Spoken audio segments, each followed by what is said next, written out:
आज मैं आपको एक ग्रेट साइंटिस्ट की स्टोरी बताने वाली हूँ जिन्होंने सिर्फ एक बाथटब में साइंस की पूरी दुनिया बदल दी। उनका नाम था आर्कमिडीज। 2200 साल पहले ग्रीस के शहर सिराक्यूस में एक महान साइंटिस्ट रहते थे, आर्कमिडीज।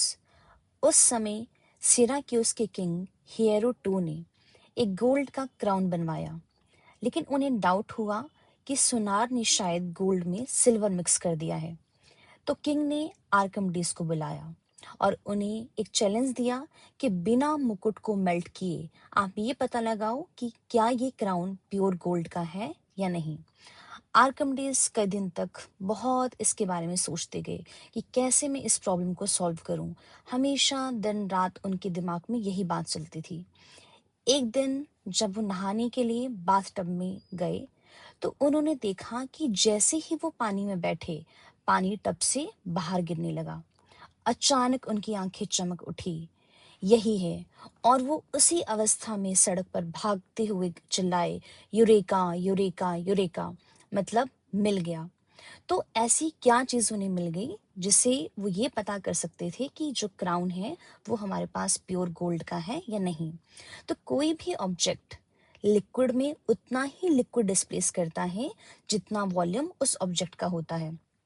इसका मतलब ये हुआ कि जब कोई वस्तु पानी में डाली जाती है तो वो उतना ही पानी हटाती है जितना उसका अपना वॉल्यूम होता है।